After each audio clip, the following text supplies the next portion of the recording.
तो दोस्तों आप सभी की जो स्कॉलरशिप फॉर्म भरने की जो डेट है वो एक्सटेंड कर दी गई है। तो वो जो आपकी डेट है वो एक्सटेंड हो चुकी है।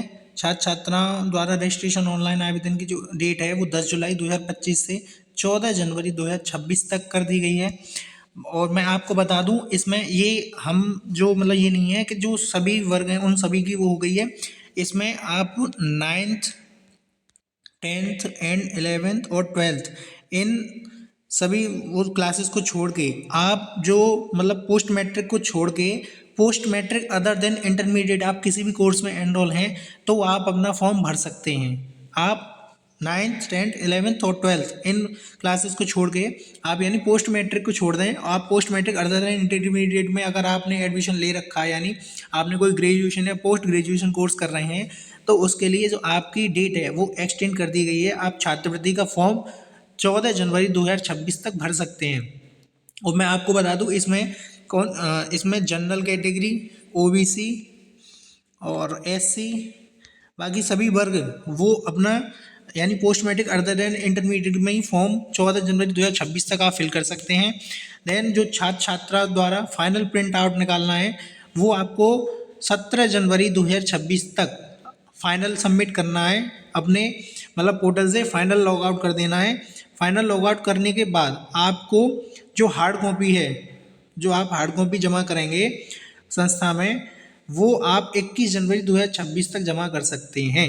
ये बहुत बड़ी अपडेट आ रही है।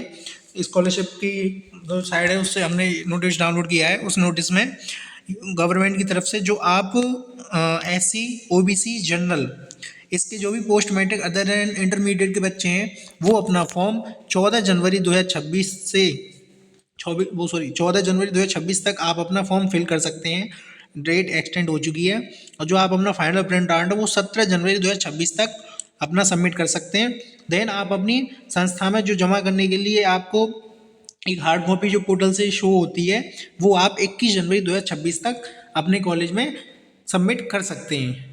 तो इसमें हमने जो इसका जो मतलब यूनिवर्सिटी वो सॉरी स्कॉलरशिप की साइट से जो सर्कुलर डाउनलोड किया है वो यही सर्कुलर है। और जो आपकी करेक्शन विंडो है वो भी ओपन हो चुकी है। इसमें दे रखा है कि जो त्रुटिपूर्ण आवेदन हैं छात्रों के उन्हें सही करने की जो आपकी छात्र छात्रा द्वारा किए गए ऑनलाइन आवेदन में हुई त्रुटियों को छात्र के लॉगिन में प्रदर्शित किया जाना तथा छात्र द्वारा त्रुटियों को ठीक किया जाना। इसकी डेट आपकी 13 फरवरी 2026 तक कर दी गई है। तो आप अपना जो भी आपके स्कॉलरशिप फॉर्म में कोई भी करेक्शन होना है तो आप अपना करेक्शन 13 फरवरी 2026 तक कर सकते हैं। देन छात्रों द्वारा सही आवेदन को जमा करना एवं संस्था द्वारा पुनः अग्रेसित करना वो मतलब आप जैसे आपके में कोई भी करेक्शन होना है आपने करेक्शन करनी है। करेक्शन होने के बाद आप अपना फाइनल प्रिंट अपने कॉलेज में जमा करें। कॉलेज में जमा करने के बाद कॉलेज की तरफ से 18 फरवरी 2026 तक आपका डाटा फॉरवर्ड कर दिया जाएगा। तो आपके लिए ये भी बहुत बड़ी बिग अपडेट है कि आपका करेक्शन विंडो है वो ओपन हो चुकी है। और इसमें अब मैं आपको एक चीज़ और बताऊं तो जो हमारी आय प्रमाण पत्र वेरिफिकेशन की जो लिंक ओपन हुई थी उसमें मैंने आपको बताया था सिर्फ उन्हीं कैंडिडेट को वो करना है मतलब जो लिंक है उस पर टैप करना है जिन कैंडिडेट्स ने या तो अपना मतलब जैसे इसी जब आप फ्रेशर में आपने अपना इनकम सर्टिफिकेट लगाया है तब आपको हटाना है अपना इनकम सर्टिफिकेट।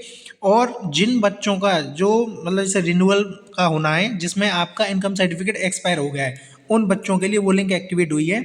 आप उसमें वहाँ जाके अपना जो इनकम सर्टिफिकेट है यानी आय प्रमाण पत्र उसे वेरीफाई कर सकते हैं।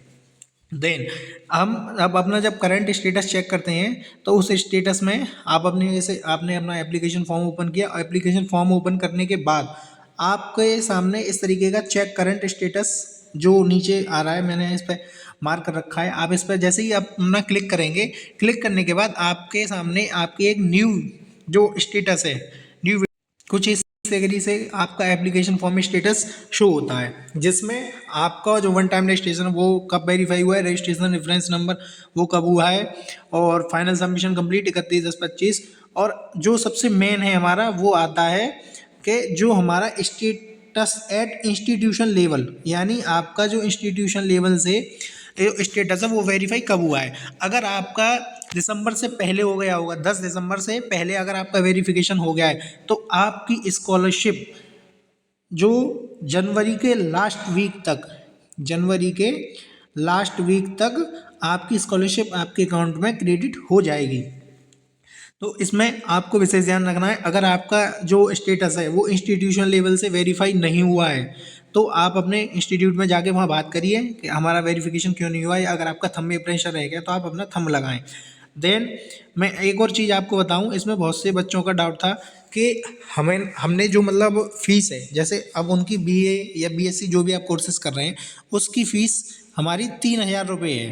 तो हमें जो फ़ीस अपने फॉर्म में भरनी है वो क्या भरनी है, ऐसा नहीं है। जब जैसे आप अपने कॉलेज में फ़ीस दे रहे हो 35,000 रुपये, ठीक है, एक मान के चलिए कि आपने बीएससी की फ़ीस 35,000 रुपये है, लेकिन जो आप अपने स्कॉलरशिप फॉर्म में अपना फ़ीस का भरते हो कि हमें मतलब जो यूनिवर्सिटी द्वारा फ़ीस दी जा रही है वो कितनी है, तो यूनिवर्सिटी के नॉर्म्स के अनुसार जो यूनिवर्सिटी की फ़ीस होगी वही आपको फिल करनी होगी। जैसे अब आपकी यूनिवर्सिटी की फ़ीस मान लो बीएससी की 5,000 रुपये है, तो आपको ये नहीं है कि आपने जो कॉलेज में फ़ीस दी 35,000 रुपये वो फिल करें, उससे कॉलेज से कोई मतलब नहीं है। जो वेरिफिकेशन होता है वो सिर्फ यूनिवर्सिटी की फ़ीस से होता है। तो इसलिए आप अपने कॉलेज में कांटेक्ट करके कि हमारी जो फ़ीस है वो कितनी है, देन आप उसी फ़ीस को भरें, तभी आपका फॉर्म वेरीफाई हो पाएगा, अन्यथा आपका फॉर्म रिजेक्ट कर दिया जाएगा इंस्टीट्यूशन की तरफ से और यूनिवर्सिटी की तरफ से, ठीक है ना। तो इस चीज़ का विशेष ध्यान रखें, जो आपकी फ़ीस है यूनिवर्सिटी की फ़ीस है, एक्चुअल फ़ीस, आपको वही एक्चुअल फ़ीस अपने फॉर्म में सबमिट करनी है, ठीक है। और इसमें एक और चीज़, एक और बच्चों का डाउट है कि जो हमारी स्कॉलरशिप है, जैसे अब उनकी स्कॉलरशिप उन्होंने आपकी इस यूनिवर्सिटी में बीए की फ़ीस या बीएससी की फ़ीस 5,000 रुपये है, ठीक है ना। तो आपने 5,000 रुपये अपनी स्कॉलरशिप फॉर्म में फिल कर दिए। स्कॉलरशिप फॉर्म में 5,000 रुपये फिल करने के बाद क्या आपकी स्कॉलरशिप 5,000 ही आएगी या 5,000 से कम आएगी या 5,000 से ज़्यादा आएगी? तो इसमें मैं आपको जो डाउट है बच्चों का वो मैं क्लियर कर दूं। जो आपने एक्चुअल फ़ीस फिल करी है यूनिवर्सिटी की, जैसे आपने 5,000 रुपये फिल कर दी, तो ज़रूरी नहीं है कि आपकी जो स्कॉलरशिप आए वो 5,000 ही आए।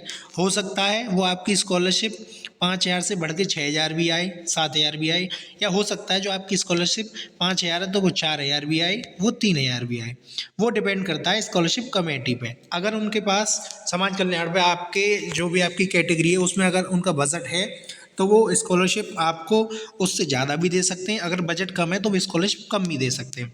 तो इसमें आप कन्फ्यूजन ना हो कि हमारी जो 5,000 स्कॉलरशिप है तो हमारी 5,000 ही आएगी या 5,000 से कम आएगी। ये स्कॉलरशिप जो आनी है वो समाज कल्याण पर डिपेंड करता है कि वो आपकी स्कॉलरशिप कितनी आती है, ठीक है ना। तो आप इन चीज़ों पे ध्यान न दें। आपको सिर्फ अपना जो मेन मकसद है वो है आपको अपना जो स्टेटस है वो देखते रहना है कि आपका स्टेटस वो हर जगह से वेरीफाई हो रहा है या नहीं।